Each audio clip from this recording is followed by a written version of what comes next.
മലപ്പുറം ജില്ലയുടെ സവിശേഷമായ മതസൗഹാർദ്ദവും സാമൂഹിക സുരക്ഷയും രാജ്യം മുഴുവൻ മാതൃകയാക്കേണ്ടതാണെന്ന് കാന്തപുരം എ.പി. അബൂബക്കർ മുസ്ലിയാർ പ്രസ്താവിച്ചു.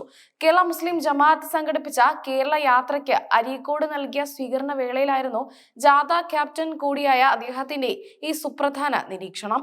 സമൂഹത്തിൽ ഭിന്നതയുണ്ടാക്കാൻ ശ്രമിക്കുന്ന ശക്തികൾക്കിടയിൽ പരസ്പര ബഹുമാനത്തോടെയും സ്നേഹത്തോടെയും എങ്ങനെ ജീവിക്കാമെന്ന് മലപ്പുറം കാണിച്ചു തരുന്നുണ്ടെന്ന് അദ്ദേഹം ഓർമ്മിപ്പിച്ചു.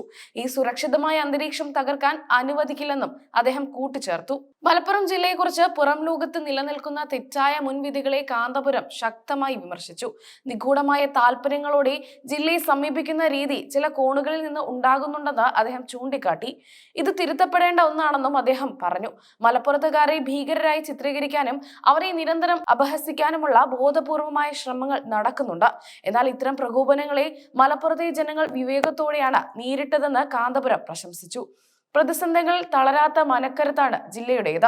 വ്യാജ പ്രചാരണങ്ങൾക്കെതിരെ ആയുധം കൊണ്ടല്ല, മറിച്ച് സ്നേഹം കൊണ്ടാണ് മലപ്പുറം മറുപടി നൽകിയത്. തന്നെ ഇകഴ്ത്തുന്നവരോടും തന്നോട് വിദ്വേഷം കാണിക്കുന്നവരോടും പുഞ്ചിരിയോടെയും കാരുണ്യത്തോടെയും പെരുമാറുന്ന സംസ്കാരമാണ് ഈ മണ്ണിന്റേതെന്ന് അദ്ദേഹം വിശദീകരിച്ചു. ജില്ലയിലെ വിദ്യാഭ്യാസ മുന്നേറ്റങ്ങളെ അധിക്ഷേപിക്കുന്ന പ്രവണതയും അദ്ദേഹം കടുത്ത ഭാഷയിൽ വിമർശിച്ചു.